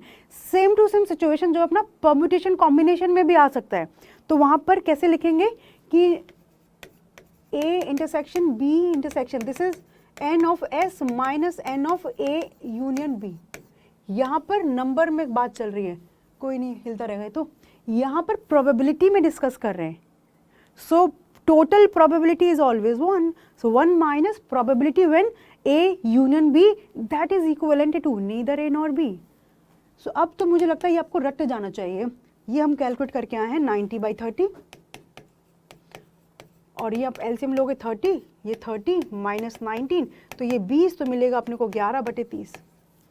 भाई कैलकुलेशन करने का अंदाज सबका अपना अपना होता है, मेरा कुछ डिफरेंट है, तो आप डायरेक्ट भी कर सकते हैं। कैसे करती हूँ मैं कि +1 कर दो, एक माइनस कर दो, 30 में से 20 गया तो 10, एक ऐड कर दे 11, ठीक है। चलो, okay, the student has opted NSS but not NCC. क्या कहना चाह रहा है, opted NSS but not NCC, या तो ए बट नॉट बी, है ना, ये कुछ वैसा सा सिनेरियो है, ए नॉट बी। एनसीसी को हमने दिया है कितना, एनसीसी को क्या लिया है वो भी हमें पता होना चाहिए। ओहो हो, ये है अपने पास बी और ये है अपने पास ए। एनसीसी को हमने ए डिनोट किया, एनएसएस को बी। तो यहाँ पर कह रहा है the student has opted NSS but not NCC. तो यहाँ से ये कहना चाह रहा है प्रोबेबिलिटी सच लाइक कि बी माइनस ए। एनसीसी में नहीं है, एनएसएस में है, तो बी में से एनसीसी वाला केस माइनस कर देंगे। और इसको लिखने का तरीका probability of B intersection A complement कैसे बनाया, आ जाओ। ये हमने बनाया ए एनसीसी, ये हमने बनाया एनएसएस बी। कहना चाह रहा है कि बच्चा जो है एनएसएस के लिए ऑप्ट हुआ है लेकिन एनसीसी के लिए नहीं, तो ये एनसीसी है बेटा अपना, है ना, इसको ऐसे लिखना है तो लिख दो। और ये अपना एनएसएस है, दिस वन, तो एनएसएस के लिए ऑप्ट हुआ है लेकिन एनसीसी के लिए नहीं, तो हम ये कॉमन वाला पार्ट नहीं ले सकते जिसमें वो एनसीसी में भी जा सकता है। तो इसको लिखने का scenario probability of B minus probability of A intersection B. यहाँ से भी हमने वही बात की थी ना कि बी में से वो एलिमेंट्स हटा दो जो ए में प्रेजेंट हैं। तो बहुत सारे तरीके हैं। अब प्रोबेबिलिटी ऑफ बी हम लोग कैलकुलेट कर चुके हैं 32/60, मतलब वो बच्चा जो एन एस एस में ऑप्ट हुआ लेकिन उसमें से वो चीज़ माइनस करेंगे जब वो एनसीसी में भी ऑप्ट हो रहा है, बिकॉज वो हमें नहीं चाहिए, and that is A intersection B 24/60। LCM लोगे बालक 60 आएगा, 32 minus 24, so this is 8 divide by 60, 4 से कैलकुलेट करें 2 और ये 15, है ना, 4 से हो जाएगा ना बेटा, 4 और 2 बचेगा 5, सो it is 2/15 when student is opted for NSS but not NCC. ये भी ध्यान रखना है क्योंकि हम हमेशा ए बी सोचते हैं, तो गलती से बालक पता है यहाँ पे क्या करते हैं, ए बट नॉट बी, वो उल्टा हो जाएगा। उसका मतलब है कि एनसीसी में ऑप्ट हुआ है लेकिन एसएस में नहीं हुआ, और यहाँ पर कह रहा है कि वो स्टूडेंट एनएसएस में ऑप्ट हुआ है लेकिन एनसीसी में नहीं हुआ। क्लियर है? पानी वानी पी के बैठे थे ना सारे बच्चे आज, क्योंकि प्रोबेबिलिटी में थोड़ा तो दिमाग लगता है, दिमाग तो लगाने पड़ेगा। मैथ्स की बात हो रही है। कितने बच्चों को मैथ्स पसंद है, जस्ट कमेंट में, क्योंकि मुझे तो पर्सनली बहुत अच्छा लगता है मैथ्स। कुछ बच्चों को होता है मैथ्स अच्छा नहीं लगता, तो ऐसे हैं कितने बच्चे जिनको मैथ्स पसंद नहीं है, और वैसे आजकल की जो जनरेशन है उनको मैथ बहुत अच्छा लगता है कोई बच्चा अपनी क्लास में जिसको मैथ सबसे ज़्यादा इंटरेस्टिंग लगता है? कुछ तो मैथ को ऐसे यूज़ करते हैं, अच्छा नींद आती है तो मैथ पढ़ेंगे, मतलब कि नींद भाग जाती है मैथ से। ऐसा आपके साथ भी होता है क्या? मैं भी अपने टाइम पे स्टूडेंट लाइफ में मैथमेटिक्स को हमेशा रात के लिए रखती थी, क्योंकि रात में आप लेट के पढ़ते हो, थक जाते हो, तो नींद आने लग जाती है। मैथ को लेट करके आप नहीं करोगे तो डेफिनेटली बैठ के अपने को प्रैक्टिस करनी पड़ेगी, तो डेफिनेटली नींद भाग जाती है। आप केमिस्ट्री ऐसे लेके बैठ जाओगे, लेटते लेटते पता चलेगा सुबह उठ रही है आपकी, right? So just comment me कितने बच्चों को मैथमेटिक्स बहुत इंटरेस्टिंग लगता है। अच्छा लगेगा मुझे सुन करके कि सारे बच्चों को अच्छा लगता है। Okay, now come to the next question.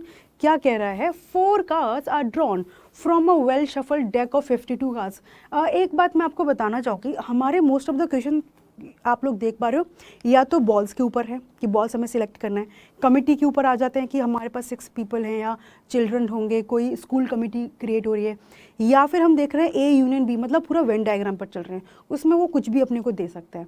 तो पूरा सिनेरियो ना यहीं पर घूमेगा, तो डेफिनेटली एक क्वेश्चन अपना वेन डायग्राम से रिलेटेड आएगा ही आएगा। क्लियर है? Okay, 4 cards are drawn from a well shuffled pack of 52 cards. What is the probability of obtaining 3 diamonds and 1 spade? And 1 spade. And का मीनिंग क्या है? A इंटरसेक्शन B, ठीक है? अब आ जाओ, यहाँ पर आप प्रॉपर ऐसे लिखने बैठोगे A इंटरसेक्शन B, है ना?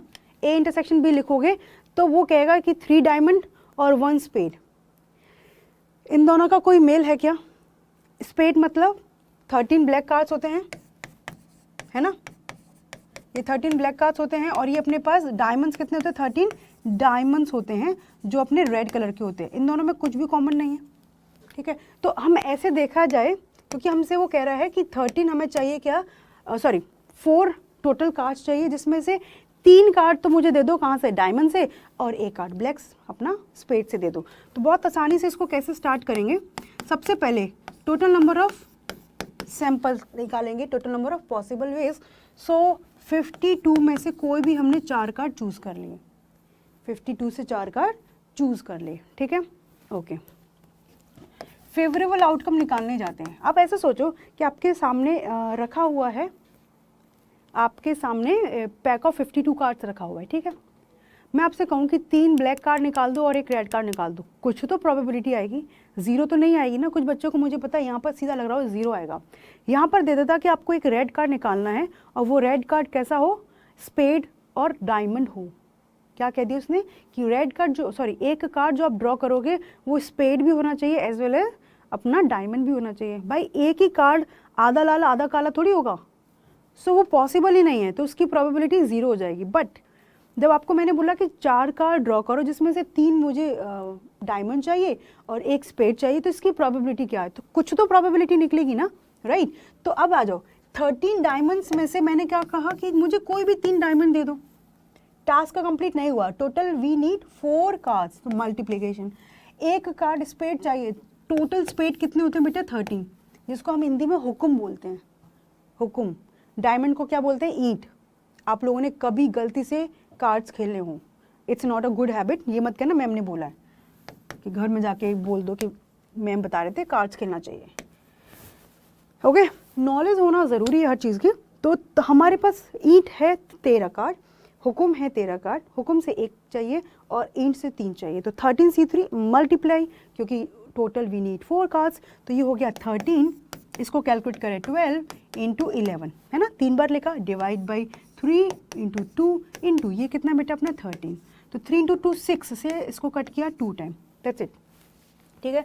और इन भाई साहब को लिख देते हैं 52, बहुत डिफिकल्ट इनका तो काम करना, ओहो 51, 50 और 49, एक एक कम करके लिखा, डिवाइड में 4, 3, 2 × 1, इधर इसको अलग लिख ही देते हैं, 13 × 2 × 11 × 13, ठीक है। पूरा मल्टीप्लाई नहीं करेंगे, यहाँ से कट करने की कोशिश करें, 13 मिल गया, बहुत बढ़िया। 3 से ये भाई साहब कटेंगे 17 टाइम, 17 × 51, 2 से कर दो भाई इसका काम, 25, तो ये मिल गया 13, 17, 25 and 49। So now required probability क्या होगा, favourable outcome divide by possible outcome. तो फेवरेबल में लिख दो 13 × 2 × 11 × 13 एंड डिवाइड बाय, फेवरेबल में लिखोगे 13, सॉरी टोटल 17, 25 × 49। मैंने कैंसिल अपने को मल्टीप्लिकेशन इसलिए नहीं करने दिया कि कुछ चीज़ें डायरेक्टली हम लोग कैंसिल आउट कर सकते हैं। अब देखो नीचे कोई भी इवन नहीं, 2 से कट नहीं होगा, 11 से कट कुछ नहीं होगा, 13 से कट कुछ नहीं होगा, इसको एज इट इज़ रखना पड़ेगा। अब नाउ योर टर्न, मैंने बहुत सारे क्वेश्चन किए, अब आपकी टर्न है, आप इसको कैलकुलेट करोगे अपने अकॉर्डिंगली, ठीक है। 17 × 25 × 49, दिस इज़ द आंसर। आपको ऐसे नहीं छोड़ना, आपको कैलकुलेशन करनी है, एग्जाम में पूरा कैलकुलेट करके आना है, वरना यहीं पे एग्जामिनर को मस्ती आएगी, कहेगा चलो जी 12 का 1 नंबर कट किया जाए। क्लियर है? ओके, नेक्स्ट क्वेश्चन पर आते हैं। A bag contains 4 white, 3 red and 2 blue balls. A ball is drawn at random. Find the probability of the event A. अच्छा, a ball is drawn at random. Okay. So total कितनी balls हैं बेटा? 4 white ball हैं अपने पास, 3 red balls हैं अपने पास and 2 blue balls हैं।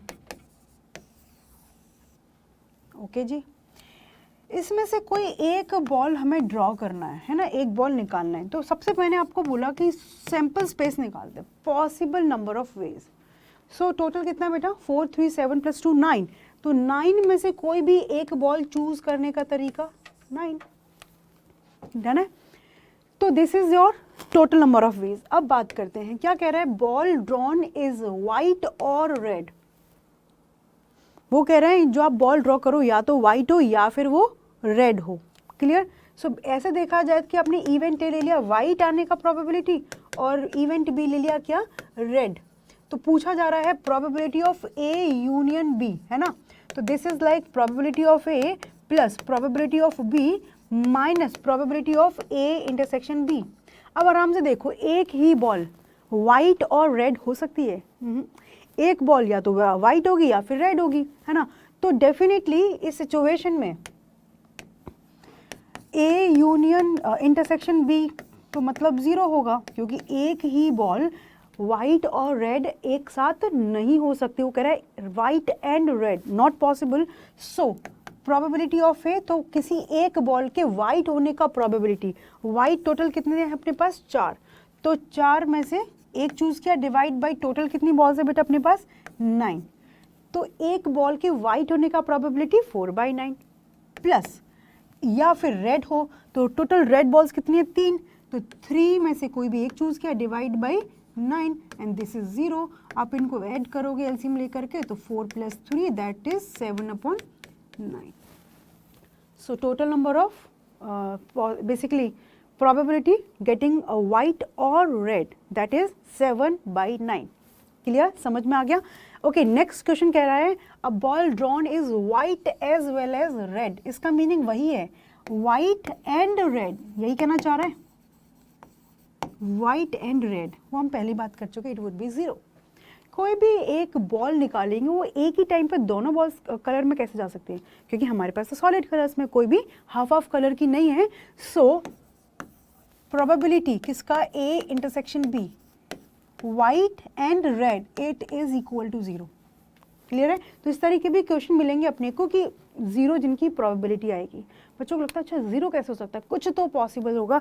तो जब भी ऐसा लगे ना, खुद ऐसा सोचो कि आपको दे दिया गया एक बॉक्स जिसके अंदर कुछ व्हाइट, कुछ रेड, कुछ ग्रीन, और आपको बोला जाए कि एक बॉल निकालो वो व्हाइट और रेड दोनों हो, आप सोच में पड़ जाओगे ना, तो definitely it is not possible. So answer would be 0।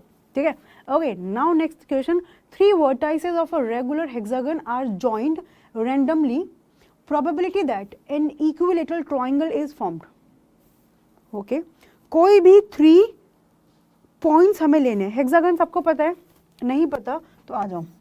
और उसने बोला है रेगुलर हेक्सागन, तो रेगुलर का मीनिंग होता है कि सारी की सारी साइड्स अपनी सेम होनी चाहिए। बेंजीन पढ़ी है आपने, मुझे भी याद है, बेंजीन बीच में से गोला बनाते हैं। तो देखो 1 2 3 4 5 6, टोटल 6 वर्टेक्स होते हैं और 1 2 3 4 5 6 साइड्स होती हैं ना। तो यहाँ पर वो कह रहा है 3 vertices of a regular hexagon are joined randomly, मतलब 6 में से कोई भी 3 वर्टेक्स हमें चूज करने हैं, कोई भी 3। प्रोबेबिलिटी किस चीज़ की निकालनी है कि 3 वर्टेक्स को ज्वाइन करके, क्योंकि यहाँ पर बेटा कोई भी 3 वर्टेक्स कोलिनियर नहीं है, तो डेफिनेटली कोई भी 3 वर्टेक्स को ज्वाइन करोगे तो हमें एक ट्राइंगल मिलेगा। यू कैन चेक, कोई भी 3 वर्टेक्स कॉन्जिक्यूटिव ले लो तब भी ट्राइंगल, दूर दूर के लोगे तब भी ट्राइंगल। तो क्वेश्चन कह रहा है कि how many, like what is the probability that the equilateral triangle is formed. You know what is equilateral, जिसके तीनों साइड्स सेम होते हैं। इन हिंदी वी कैन से समबाहु त्रिभुज, राइट। सो तीनों साइड्स जिसकी सेम होती है दैट इज इक्विलेटरल ट्राइंगल। तो पहले हम total possible number of veg calculate करते हैं। क्या है कि आउट ऑफ 6 वर्टेक्स हमें कोई भी 3 वर्टेक्स चूज करने हैं। सिंपल, कोई भी 6 में से हमें 3 वर्टेक्स चूज करने हैं। तो this is 6, 5, 4 and divide by 3, 2। सो ये कितना है 20, 3 इंटू 2 से 6 कैंसिल। तो there is 20 possible ways to select any 3 vertex out of 6। अब आ जाओ, अब आता है अपना कि ऐसे कितने ट्राइंगल बनेंगे। तो देखो डायरेक्ट याद कर लो, अब इन दोनों को ज्वाइन करके ये जो है अपनी x आपने लिया, ये सारी x है, तो अब इसके साथ ज्वाइन करोगे बेटा तो ये x नहीं होगा, ये इससे बड़ा होगा, नहीं बनेगा। अच्छा, तो इसका मैंने इसके साथ भी नहीं बनेगा, ये x, तो ये x नहीं रहेगा। तो इसको ज्वाइन करके किसी के साथ नहीं बना सकते, इधर ज्वाइन करेंगे तो ये दोनों सेम होंगे, ये अलग होगा। तो एक ट्राइंगल आपका ये और ये बनेगा, ये साइड, ये साइड, ये साइड तीनों सेम है। देखो ये एक x इसके सामने x, इसके सामने x, इसके सामने, तो एक तो ये ट्राइंगल है जो अपना कैसा है बेटा, इक्विलेटरल है, ठीक है। और एक ट्राइंगल बनेगा अपना इधर, इसको ज्वाइन किया और इसको ज्वाइन किया और इसको ज्वाइन किया। ये शक्तिमान में आता था ना, याद है शक्तिमान देखा आप लोगों ने कभी, हमारे टाइम पे आता था। तो ये शक्तिमान की ड्रेस का लोगो था। तो बस एक ये ब्लू वाला ट्राइंगल और एक ये व्हाइट वाला ट्राइंगल, सिर्फ these 2 triangles are equilateral triangle. Hexagon में आप इसको रटना चाहो रट सकते हो, there is only 2 equilateral triangle, और कोई इक्विलेटरल नहीं बनेगा। इसके अलावा कोई भी आप ज्वाइन करोगे, यहाँ से देखो ये बन गया, तो 1 3 5 से 1, 2 4 6 से 1। तो नंबर ऑफ इक्विलेटरल ट्राइंगल कितने हैं,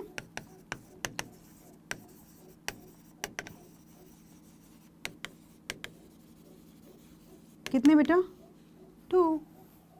सो रिक्वायर्ड प्रोबेबिलिटी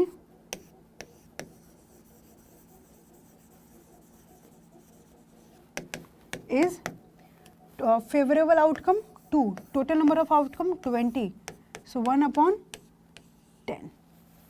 अब आप लोगों को याद रहेगा हेक्सागन में नंबर ऑफ इक्विलेटरल कितने होते हैं, 2। क्लियर है? याद रहेगा? समझ में आ गया क्वेश्चन? तो आज की क्लास दैट्स इट। हम लोगों ने बहुत सारे क्वेश्चन प्रैक्टिस किए हैं अपना प्रोबेबिलिटी पे।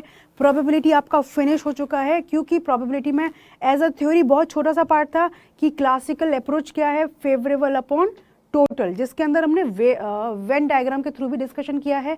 उसके लिए बहुत सारे डिफरेंट कॉन्सेप्ट्स हमने वो भी कवर किए, equally likely, mutually exclusive, exhaustive. तो म्यूचुअली एक्सक्लूसिव अपने को अच्छे से पता होना चाहिए, एंड अलोंग विद बात आती है क्वेश्चन प्रैक्टिस पर। तो लास्ट क्लास में और आज की क्लास में हमने बहुत सारे क्वेश्चन प्रैक्टिस किए हैं।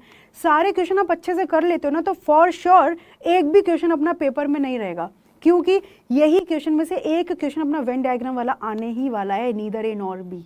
क्लियर है? तो भाई बहुत सारा अपना पढ़ाई करो, बहुत सारी अपनी प्रैक्टिस करनी है, एंड लेट मी नो कि विच chapter you want in the next class. Most probably किसी बच्चे ने मुझे बताया था लिमिट्स एंड डेरिवेटिव्स, तो मोस्ट प्रोबेबली हम लोग लिमिट्स एंड डेरिवेटिव्स पढ़ने वाले हैं अगली क्लास में।